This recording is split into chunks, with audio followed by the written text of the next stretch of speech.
नमस्कार सभी को। देखिए काफ़ी टाइम हो गया यूट्यूब पे क्लास आप नहीं आ पाई थी, तो थोड़ा सा एक वर्क में फंस गए थे इस वजह से। तो अभी ये जो सीरीज़ चल रही है एस पी बख्शी के फिलहाल इडियम्स हैं, और इसके बाद फिर एस पी बख्शी की दूसरी एरर्स भी आ जाएंगे इसमें साथ में, तो इन क्लासेस को आप देखते रहिए।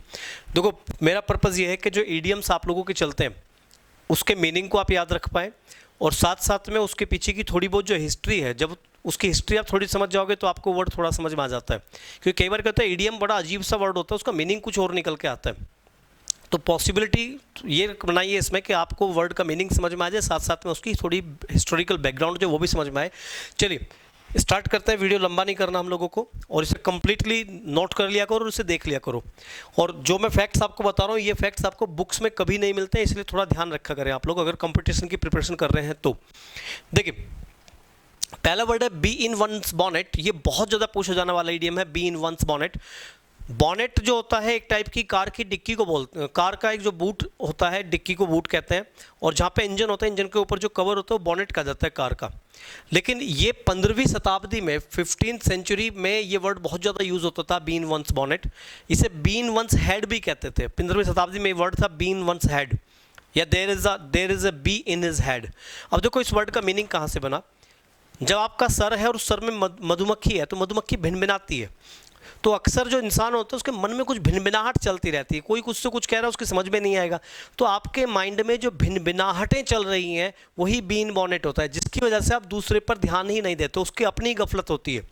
एक ऐसा आदमी जो अपनी ही गफलत में घूम रहा है, अपनी ही थॉट्स में मग्न है, मतलब वो सोसाइटी से अनअवेयर है, समाज में क्या चल रहा है, कोई भी सोसाइटी की बात चल रही है उस पर उसका कोई कंसंट्रेशन नहीं होता है, उसके माइंड में जो चल रहा है बस उसका भनभनाहट रहती है। तो अपने ही माइंड में खोए रहना, अपने ही मन की उलझनों में पड़े रहना, अपने ही माइंड की भिनभिनाहट में लगे रहना, वो होता है बी इन वंस बॉनेट, यानी कि टू बी फिसी। ये एक ऐसा आदमी है जो अपने ही गफलत में होता है, bee in one's bonnet. Next आइए, बाइट द डस्ट। बड़ा कॉमन सा वर्ड है बाइट द डस्ट। बाइट होता है काटना और डस्ट होता है धूल, इसका मतलब है धूल चाटना।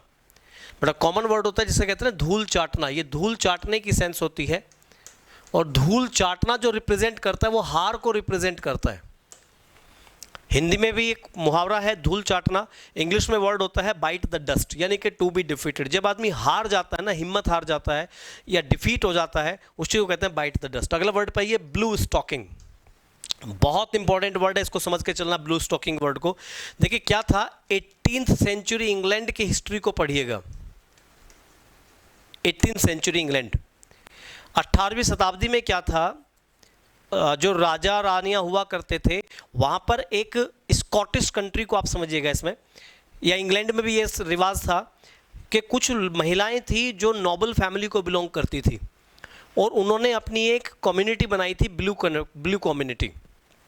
उसमें वो पार्टीज़ करती थी और वो अपने आप को ज़्यादा इंटेलेक्चुअल मानती थी, उनका एक ग्रुप बन गया था। और उनकी जो रानी थी ना, उसे कहते हैं क्वीन ऑफ द ब्लू के नाम से था, उसका नाम था क्वीन, अब नाम मुझे याद नहीं आ रहा उसका, मोर्टेग्यू कुछ इस टाइप का नाम था, क्वीन मोर्टेग्यू वगैरह, चेक करना पड़ेगा नाम क्या था एग्जैक्टली, क्योंकि इतना इंपॉर्टेंट नाम नहीं है इसका। तो उसमें क्या था 18th सेंचुरी में क्या था कि उनका एक ग्रुप बना हुआ था, उसकी एक रानी थी क्वीन ऑफ ब्लूज़। ब्लूज़ वो महिलाएं थी जो सोसाइटी की बहुत इंटेलेक्चुअल महिलाएं होती थी, और वो छोटे दूसरे लोगों को इन्फीरियर समझती थी। आजकल वो टेक्निक चल चुकी है किटी पार्टीज़ में। तो वो क्या थी, वो एक समुदाय बनाती थी, डांस वांस चलता था, बढ़िया बढ़िया कपड़े पहन के आती थी, फैशनेबल क्लॉथिंग उनकी हुआ करती थी, फैशनेबल ड्रिंक्स वो लेती थी, खाना पीना उनका बढ़िया होता था। इंटेलेक्चुअल हायर सोसाइटी की महिलाओं को उस टाइम पर ब्लूज़ कहा जाता था। ये ध्यान रखिएगा, ब्लू कहा जाता था उसमें हायर सोसाइटी को। और ब्लू स्टॉकिंग इसलिए वर्ड जो होता है महिलाओं को ही रिप्रेजेंट करता है आज भी, इसलिए ध्यान रखिएगा लेडी को ही रिप्रेजेंट करेगा। और ब्लू स्टॉकिंग का तो मतलब होता है एजुकेटेड बट पेडेंटिक, मतलब पढ़ी लिखी तो है लेकिन दिखावटी है। एक ऐसी महिला जो इंटेलेक्चुअल तो है, उसमें बुद्धि तो है, पढ़ी लिखी है, इंटेलिजेंट है, लेकिन उसमें क्या दिखावा है। सोसाइटी अलग बना लेगी अपनी, थोड़ा बहुत पढ़ती है अपनी अलग सोसाइटी में चली जाएगी और इंग्लिश में बात करेगी, सिगार विगार पीना स्टार्ट कर देगी, वो सारे होते हैं ब्लू स्टॉकिंग। मतलब पढ़ी लिखी महान विद्वान महिला लेकिन दिखावटी। पेडेंटिक का मतलब होता है one who shows his knowledge. एक ऐसा व्यक्ति जो अपने नॉलेज को शो करता है वो पेडेंटिक होता है। पेडेंटिक मतलब ज्ञान का दिखावा करने वाला। नेक्स्ट वर्ड होता है बुक वॉर्म। बड़ा कॉमन वर्ड है बुक वॉर्म, सीधा समझोगे वॉर्म होता है कीड़ा, और बुक होती है किताब। एक आदमी किताबी कीड़ा, ये एक सिंबॉलिक रिप्रेजेंटेशन होता है, जिसे कहते हैं वो आदमी किताबी कीड़ा है। किताबी कीड़ा का मतलब है किताबों में ही लगा रहता है, पढ़ता रहता है, पन्ने ही पलटता रहता है, पन्ने भी फाड़ दिए उसने पलटते पलटते, उसे बोलते हैं बुक वॉर्म, किताबी कीड़ा। समझ जाएंगे इस पॉइंट को तो आप लोग, किताबी कीड़े को बोलते हैं। नेक्स्ट आइए, ब्रिंग डाउन द हाउस, बहुत इंपॉर्टेंट इडियम होता है ब्रिंग डाउन द हाउस, एक इंपॉर्टेंट इडियम है। देखो ये जो इडियम आपने बनाया है, फोन भी तो आते रहते हैं बीच बीच में, ये जो इडियम आपने बनाया है ये थिएट्रिकल एक्ट से हुआ है। पहले ज़माने में क्या होता था, थिएटर्स चलते थे, सिनेमा हॉल्स नहीं थे, तो थिएटर्स में क्या होता था, प्रोग्राम्स होते थे, ड्रामाज प्लेज वगैरह शो किए जाते थे उसमें। तो जब एक एक्टर आता था ना स्टेज के ऊपर, तो जितना भी वो बैठा है उसे बोलते थे हाउस, पूरे थिएटर को हाउस कहा जाता था। और कभी कभी इतने इमोशनल एक्ट वहाँ पे किए जाते थे कि जितने भी लोग वहाँ बैठे हैं सब एक्टर के आंखों में आंसू आ रहे तो उनके भी आंखों में आंसू आ गए। ब्रिंग डाउन का मतलब यहाँ पे एक टाइप से उनकी उदासी लाना होता था। तो जब एक्टर ने एक ऐसी एक्टिंग की कि वो बिल्कुल इस तरह से एक्टिंग में खो गया, तो कि पूरा हाउस जो था, जितना भी थिएटर में बैठे हुए लोग थे, जब उनकी आंखों में आंसू आ जाए, आपने फिल्मों में देखा होगा कई बार बहुत से इमोशनल सीन्स आते हैं और फिल्मों में बैठी हुई महिलाएं, इवन पुरुष जितने भी होते हैं, उनकी आंखें भी आंसू आ जाते हैं आंखों में भी। तो वो अगर वो एक्टर अपनी संवेदनाओं से आपको संवेदनाओं को छेड़ जाए, वही होता है ब्रिंग डाउन द हाउस। और जब इतनी बेहतरीन एक्टिंग आप देखते हैं तो पूरा हाउस जो होता उठता था, फिर उसके एक्ट पे तालियां बजाता था, और वहीं से एक इडियम बना ब्रिंग डाउन द हाउस, यानी कि उसने ऐसा काम किया कि लोग उठे और उसकी तारीफ की कि क्या एक्टिंग की है इस आदमी ने, मतलब उनके इमोशंस को छेड़ दिया। फिर बाद में जाके ये लाफ्टर चैनल पे भी जाने लगा, बाद में वर्ड लाफ्टर्स के लिए भी आने लगा कि आप एक ऐसा एक्ट करें कि अपनी एक्टिंग से लोगों को खूब गदगदा दें, खूब हंसा दें, तो फिर भी आपके लिए तालियां बजे। जब आपके लिए तालियां बज जाएं, लोग आपके एक्ट को देख के तालियां बजा दें, that is bring down the house, मतलब प्रशंसा, रिसीव अप्लाउज। अप्लाउज होती है, तारीफ होती है। नेक्स्ट आइए, ब्रो बीट। देखो ब्रोज होती हैं आईब्रोज वगैरह, आप इसे ध्यान दीजिएगा। बीट होता है पीटना। अब पीटने का मतलब होता है जब आप गुस्से में अपनी आंखें ऊपर नीचे करते हैं, त्योरी चढ़ाना जिसे बोलते हैं। जब आपको बहुत गुस्सा आ रहा है, आपने जो ना त्योरी दिखा रहे हैं किसी आदमी को, होता है टू बुली। बुली होता है दादागिरी दिखाना, ये दादागिरी होता है, धमकाने की सेंस होती है दादागिरी, या किसी आदमी को धमकाने की सेंस होती है ब्रॉबीट। नेक्स्ट वर्ड आइए, बैड एग। और ये 35 वर्ड्स ही हम लोग आज करेंगे। बैड एग, ये भी एक बड़ा पुराना इडियम है। इसका ओरिजिन क्या है कोई कंफर्मेशन नहीं है, लेकिन इसके पीछे बड़े सिंबॉलिक रिप्रेजेंटेशन है। समझिए किस टाइप से। बैड एग जो होता है, इसके कई तरह से उन लोगों ने मीनिंग समझने की कोशिश की।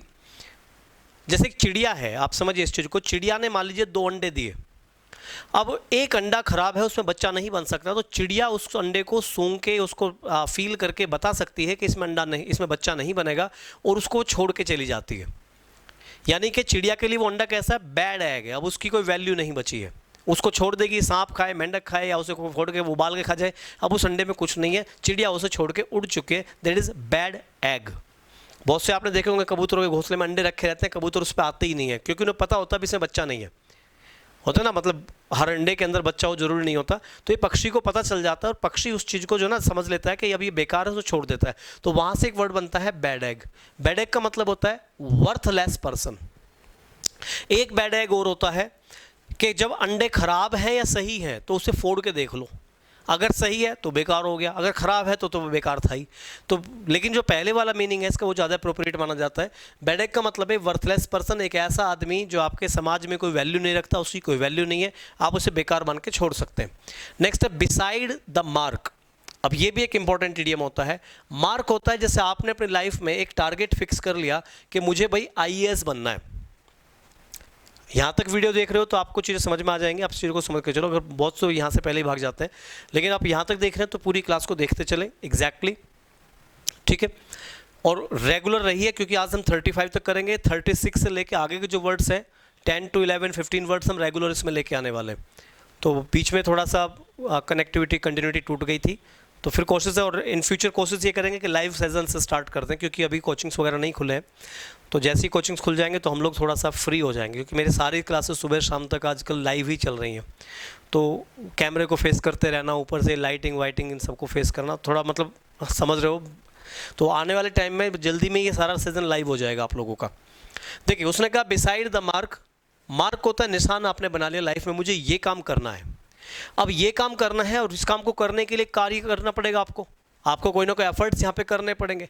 लेकिन आप क्या कर रहे हैं, आपके जो एफर्ट्स जा रहे हैं ना वो यहाँ से जा रहे हैं होते हुए, टारगेट ये था, एफर्ट्स यहाँ जा रहे हैं। इसी को बोलते हैं बिसाइड मतलब पास में को होता हुआ, आसपास से निकल गया निशान के, यानी कि असंगत। आपका ट्रैक अलग है, डायरेक्शन अलग है, मतलब आपको पहुंचना यहाँ है और आप जा रहे हैं इस रोड से, यहाँ से, मतलब जगह तो यहाँ छोड़ दी ना, that is beside the mark. मतलब आप इररिलेवेंट बात कर गए, एक ऐसी इलॉजिकल काम कर गए जिसकी ज़रूरत नहीं थी करने की, ठीक है ना। इलॉजिकल चीज़ें जो होती हैं, जैसे कुछ लोग राजनीति में बहुत इंटरेस्ट लेते हैं, राजनीति एक अलग चीज़ है, उसका एजुकेशन से कोई मतलब नहीं है, तो बहुत लोग इन्वॉल्व हो जाते हैं उसमें, ठीक है, उस पर अवेयर रहो, लेकिन उस पर इतना इन्वॉल्व मत हो कि सब कुछ उसी को मान लो। तो वो चीज़ होता है ना, बिसाइड द मार्क होता है, इररिलेवेंट चीज़ हो जाती है। नेक्स्ट आइए, burn one's fingers. Burn fingers होता है आपने उंगलियां जलवा ली, जैसे मान लो दूध गर्म करना था आपको, बहुत सीधा सा एग्जांपल समझ लीजिएगा, और दूध गर्म करना था, और दूध गर्म करने में दूध उबल गया और उबल के वो बर्तन से बाहर उफन गया। तो जैसे उफना तो आपको क्या करना था, गैस बंद करनी थी, आपको ठंडे पानी का कपड़ा लेना था, ठंडा कपड़ा लेना था, कपड़े से पकड़ के उस बर्तन को अलग रखना था, पर नहीं, तुम हड़बड़ाहट में गए, ना गैस बंदी की ना कुछ किया, और जाते ही आपने क्या काम किया, वहाँ पर जाते ही आपने चूल्हा मतलब नंगे हाथों से आपने वो बर्तन उठा लिया। तो बर्तन उठा लिया, बर्तन गर्म था, जो भी थी, उस चीज़ को बोलते हैं बर्न वंस फिंगर्स, यानी कि अपने आप को मुसीबत में डाल देना। मतलब दूध उफन रहा है वो तो ठीक है, उंगलियां भी जलवा रहे हो, फिर ऊपर से पटक भी दिया उसको, ले जाके आई मेरे तो हाथ जल गए, तो वो चीज़ तो बर्न वंस फिंगर्स, यानी कि अपने आप को खुद को मुसीबत में डालना, जिसके दूसरे तरीके हो सकते थे। पॉइंट समझिए कैसे, एक ऐसे काम में खुद को फंसा लेना जिसके सॉल्यूशन के दूसरे तरीके हो सकते थे, that is burn one fingers. और लास्ट है ब्राउन स्टडी। नेक्स्ट वर्ड है, नेक्स्ट एंड लास्ट वर्ड है ब्राउन स्टडी। तो ब्राउन स्टडी का जो मतलब होता है, हालांकि कुछ अलग वर्ड्स भी हैं यहाँ पे, इनको हम डिस्कस नहीं करेंगे क्योंकि इनको डिस्कस करेंगे बाद में, इसका एक पैटर्न बनाएंगे अलग से। फिलहाल हम ईडीएम से लेके चलेंगे, तो ये चीज़ें तो हमारी टाइपिंग में पड़ी है, तो बाद की चीज़ें देखिए। ब्राउन स्टडी को समझिए, ब्राउन स्टडी, देखो ब्राउन एक कलर है और इंग्लिश में इस कलर को माना जाता है उदासी का रंग। ये उदास करने वाला रंग होता है। और जो ब्लू होता है, ब्लू कलर को माना जाता है सामंत, यानी कि एरिस्टोक्रेटिक, यानी कि रॉयल कलर माना जाता है ब्लू को, रॉयल। जैसे आपने सुना भी होगा इंपीरियल ब्लू, ये सुना ना, इंपीरियल ब्लू। तो ब्लू जो कलर है ना वो रॉयल कलर को माना जाता है। जो रेड होता है, रेड कलर माना जाता है डेंजर का या डेप्थ का। जो डेट होती है, कर्ज का भी कलर इसको माना जाता है, कर्ज के कलर को भी आप रेड मानते हैं। तो ध्यान दीजिएगा, जो ब्राउन है, ब्राउन का मतलब होता है उदासी, और ये होता है स्टडी। तो आप बैठे हुए हैं और उदासी में हैं, तो जब आप उदासी में होते हैं, मायूसी में होते हैं, आपके मन में उदासी और मायूसी चल रही होती है, तो आप जो ना अपने ही ख्यालों में खोते रहते हैं और सपने देखते रहते हैं बड़े बड़े। जैसे आप लोग जब भी उदास होगे तो बैठ जाओगे एकांत में और सोचते रहोगे मैंने ज़िंदगी में क्या किया, यार मैं क्या कर सकता हूँ, मुझे क्या करना चाहिए था, मुझे क्या करना चाहिए इन फ्यूचर, ये सब चीज़ें चलती हैं। और इसी चीज़ को बोलते हैं खुली आंखों के सपने, जिसे बोलते हैं दिवा स्वप्न। और दिवा स्वप्न होता है रेवरी। जब आप आंखों के सपने देखते हैं उस चीज़ को बोलते हैं ब्राउन स्टडी, या खुली आंखों के सपनों को ब्राउन स्टडी कहा जाता है। ठीक है, अब कल की क्लास में हम लोग करेंगे 35 से अगले वर्ड्स। फिलहाल आपको रिकॉर्डिंग ही मिलेगी, और इन फ्यूचर आपको जल्दी में हम कोशिश करेंगे जुलाई के फर्स्ट वीक से लाइव सेशंस मिल जाए, और इसमें हम फिर एक सीरीज़ और स्टार्ट करेंगे जिसमें हम लोग क्वेश्चंस भी लेके आएंगे एरर्स के, 4-5 क्वेश्चंस जो आपके बुक में, वो एसपी बख्शी बुक की एक सीरीज़ उठा देंगे उसके साथ में। तो यहाँ से सारी वोकैब आप लोग कवर करते चलिए। ठीक है भाई, चलिए, धन्यवाद सभी को, नमस्कार, थैंक यू।